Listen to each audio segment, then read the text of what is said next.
Salut à toutes et à tous, aujourd'hui dimanche 4 décembre 2016, j'en profite pour faire une vidéo et au passage vous montrer comment mettre en pot un petit plant d'avocat ou un avocatier très très jeune. Donc au passage je signale que j'ai déjà fait une vidéo pour montrer comment faire germiner un noyau d'avocat. Voilà le fameux plant.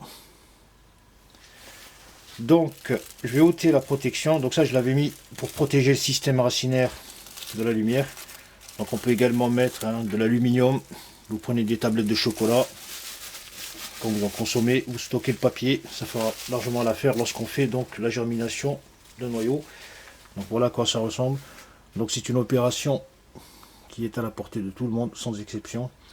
Donc selon le choix du contenant, là je vais prendre un contenant de récup que j'ai récupéré auprès d'une GSS, donc une grande surface spécialisée dans le végétal ou dans les végétaux. Donc il les jette remplis avec des plantes, des invendus ou des plantes cassées, abîmées. Donc je les récupère. Si vous n'avez pas ce type de contenant, donc vous pouvez travailler sur ce type de contenant. Donc dans ce cas, lorsque vous avez un contenant fermé, veillez toujours à le percer. Donc pour le percer, soit vous vous munissez d'une perceuse. Si vous n'avez pas de perceuse, essayez de trouver un corps dur en forme de tige. Faites-le chauffer sur votre cuisinière. Une fois chaud, vous percez donc les trous, vous faites des trous de 8, 10, 15 mm, peu importe. Vous en faites 4, 5, 6. Vous prenez du terreau industriel ou fait maison. Moi, c'est du fait maison de 2 ans, qui est très riche, que je vais mélanger avec un peu de sable blanc, donc le sable de maçonnerie traditionnel. Et bien sûr, toujours penser à mettre une couche de pierre que vous trouverez dehors dans le jardin. Donc les sources sont diverses. Donc ça va servir à établir une couche de drainage. Donc le drainage, pour ceux qui ignorent, c'est tout simplement une fine couche d'environ 3-4 cm. Après, tout dépend du contenant, bien sûr, qui va permettre de drainer l'eau, donc de l'évacuer très facilement. Et en même temps, ça va permettre un échange gazeux entre le système racinaire et l'extérieur, dans le sens où il y a des interstices entre les pierres lorsqu'on constitue le lit. Donc l'eau s'infiltre très facilement, s'évacue très facilement, et en même temps, on a un échange d'air. Je vais prendre des petites pierres.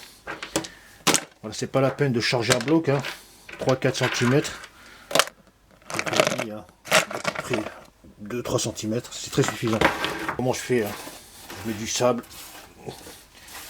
C'est pour avoir un sol bien meublé et aéré. Ensuite, donc je vais mettre une première couche à l'intérieur.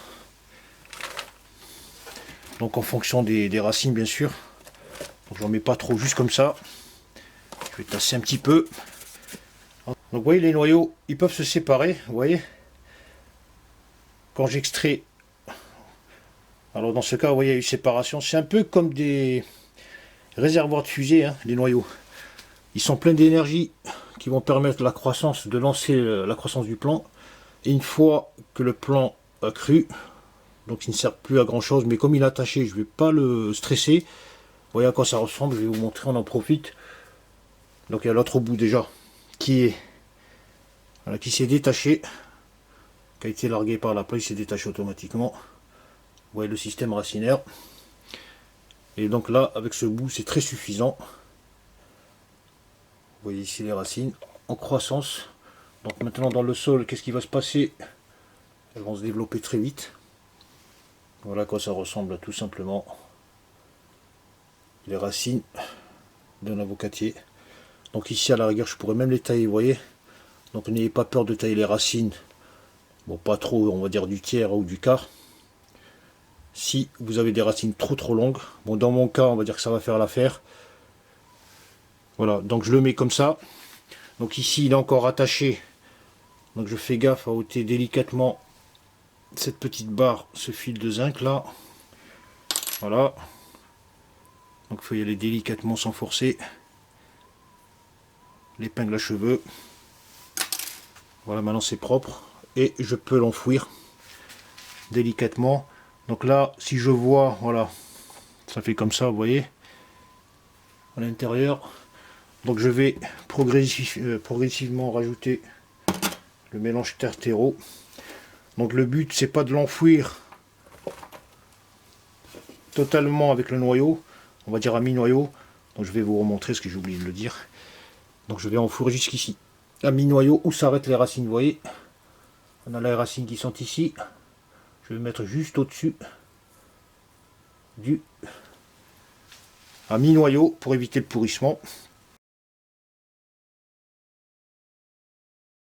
Voilà, je le mets jusqu'ici. C'est pas la peine d'enfouir le noyau. À mi-noyau, de manière à couvrir toutes les racines. Voilà, il n'y a plus de racines visibles, je suis bon. Maintenant que j'ai mis mon petit arbrisseau dans un pot, qu'est-ce que je fais? Alors moi j'ai un petit problème particulier avec cette plante, dans le sens où ça manque de feuillage tout au long de la tige.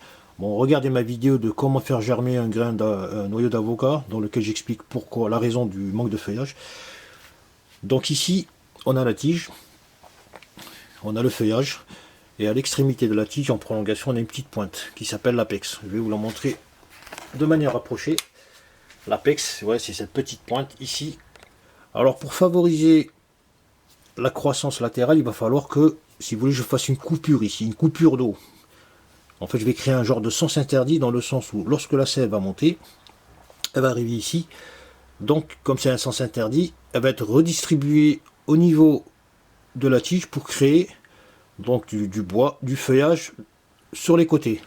Mais il faut savoir que une fois pincé, ça veut dire détruit, l'apex, ça ne veut pas dire qu'il n'y aura plus de croissance en hauteur, dans le sens où c'est juste un gain de temps. Donc pendant quelques jours, je vais avoir une redistribution de la sève sur les côtés, mais il faut savoir qu'il y a un bourgeon là qui va émettre ici, peut-être 2, peut-être 3, et qui va recréer un nouvel apex, on va dire des apex bis, de manière à ce que la plante continue de croître. Et heureusement que ça existe, parce que s'il suffisait de pincer pour stopper net indéfiniment la croissance donc du végétal, ça serait triste. Voilà à quoi ça sert de pincer donc la tête. On dit également émincer ou étêter, donc étêter, supprimer la tête, ou écimer plutôt, pas émincer, écimer, supprimer la cime. Voilà, c'est un tout petit bout là, la petite pointe, qui est très petite. Voilà, donc ça va permettre de favoriser l'émergence de feuilles. Donc pour pincer, c'est très facile. Je viens ici avec mes doigts, vous voyez la tête, où je prends un petit ciseau très fin, vous voyez, ce genre de ciseau à lame très tranchante. Je viens et je pince un peu comme un plant de tomate, hein, lorsqu'on fait de la tomate en été, lorsque les plants sont très hauts. Donc on les émince pour favoriser la croissance, la redistribution de la sève sur la croissance des fruits plutôt que sur la hauteur du plant.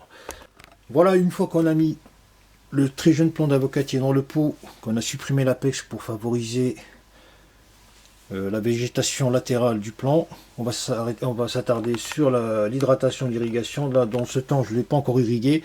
Bon, la première fois, on l'irrigue de manière très copieuse. Ensuite, on va veiller les jours qui suivent à préserver le sol humide à l'aide d'un pulvérisateur comme une bouteille de liquide vitre ou de spray Javel qu'on nettoie au préalable très fortement pour supprimer les molécules chimiques qui sont agressives. Voilà. Donc le but, c'est vraiment de le maintenir toujours bien humide. Ensuite, sur pas mal de végétaux, bon, de manière générale, et en particulier sur l'avocatier, on peut avoir des problèmes d'irrigation. Donc soit vous aurez un brunissement du feuillage, c'est-à-dire que les feuilles vertes vont tendre vers un marron foncé, même noir. Dans ce cas, ça voudrait dire que votre plant souffre d'un manque d'eau. Dans le cas contraire, un jaunissement du feuillage, donc on aura des feuilles très jaunes, très pâles, qui se détacheront par la suite. Ça signifiera tout simplement que votre plant souffre d'un excès d'eau. Donc il faut bien réguler l'irrigation. Voilà.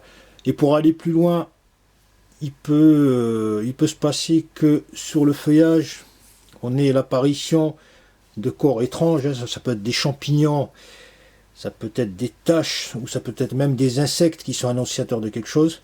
Donc vérifiez toujours la qualité du feuillage au-dessus et en dessous, parce que des fois c'est très petit, on ne distingue pas très vite à l'œil nu. Donc voilà. Dans ce cas, s'il y a apparition de certaines choses sur le feuillage, on peut opérer un traitement, par exemple au savon de Marseille dilué, ou à l'ortie, au purin d'ortie. Si ça ne marche pas, on peut aller plus loin. Donc effectuer un traitement à base de fongicide, si vraiment ça ne marche pas. Voilà pour ce qui est de comment préserver donc la santé du plant. Ensuite, en ce qui concerne le stockage, donc il faut faire en sorte d'exposer le plant à une source qui est très lumineuse, hein. On parle de rayonnement naturel, solaire. Donc cherchez l'endroit le mieux ensoleillé et le plus longtemps ensoleillé, et de manière donc à faire profiter un maximum votre plant de la lumière naturelle. Évitez surtout de le disposer à proximité d'un appareil chauffant ou générateur de chaleur comme les convecteurs et les radiateurs, dans le sens où la chaleur dégagée va nuire au plant de manière directe, donc elle va l'assécher, elle va le stresser, ça peut lui causer des petits problèmes. Voilà pour ce qui est du stockage. Et pour terminer, donc la question que tout le monde se pose, est-ce que mon petit plant va devenir un arbre fructifère? Alors là, c'est une question à 10 millions d'euros, dans le sens où il n'y a pas de réponse définitive. Alors là, moi je le fais à titre ornemental, hein. Bon, j'espère pas en tirer des fruits, dans le sens où je suis situé dans une zone qui est pas très, comment dire, favorable à ce type de végétal. Mais il peut arriver que d'un noyau issu de la commerce de la grande distribution, un noyau non OGM, on puisse obtenir un arbre fructifère. Mais les chances, elles sont très minces. C'est vraiment, si vous arrivez à le faire, jouez au loto. Parce que il faut pas mal de conditions réunies pour avoir un arbre fructifère. Raison pour laquelle on utilise des greffes pour mettre toutes les chances de son côté. Donc le problème qu'on peut avoir, hein, des fois un avocatier comme ça, issu d'un noyau de la grande distribution, il pourrait avoir besoin d'un arbre partenaire de la même variété ou d'une autre variété, je parle toujours de l'avocatier, de manière à avoir une pollinisation croisée. Il faudrait savoir si cette souche elle est autogame, c'est-à-dire qu'elle est porteuse de fleurs mâles et femelles.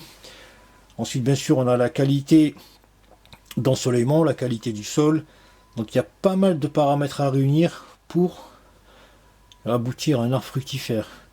Voilà. Mais je sais que sur le bassin méditerranéen, dans le sud de la France, on a pas mal de variétés d'avocatiers qui se développent. Donc pour la plus commune, hein, on a la variété Hass, donc H2AS, je crois 2AS ou un seul AS. Ensuite, on a un autre que j'avais découvert en allant vers les Pyrénées, là-bas chez les Basques. Alors je sais plus comment, si c'est Puerte ou Fuerte. Fuerte, donc regardez sur Google, ou Puerte. Voilà, il y a, bon, sur le bassin méditerranéen, il n'y a pas 50 000 variétés qui se développent, mais il y en a qui se développent quand même. Voilà, donc ceux qui veulent impérativement avoir des fruits, je leur conseillerais de partir sur une greffe. Après, tout dépend aussi de la zone climatique, parce que c'est le climat qui va dire son dernier mot.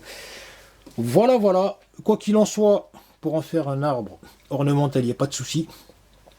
Et pour terminer, si vous projetez de planter ce genre de végétal dans votre jardin, à l'extérieur, il faut se projeter à long terme, hein, à horizon 5, 6, 7 ans, même à partir de 4 ans, dans le sens où, à l'image de quel arbre, je pourrais dire un figuier par exemple, il va très vite se ramifier, il va devenir massif, s'étaler en largeur et en hauteur, donc il peut monter à 4-5 mètres, donc il va prendre énormément de place. Si vous ne faites pas gaffe, il peut vous causer quelques problèmes, hein, puisqu'il va occuper de l'espace, et si vous le mettez à proximité de clôtures avec des voisins, ça peut aller dans tous les sens. Donc pensez-y avant de mettre ce petit végétal là, qui paraît gentil de prime abord, mais qui s'étale très vite par la suite. Voilà, je vous remercie d'avoir suivi cette vidéo, et à très bientôt.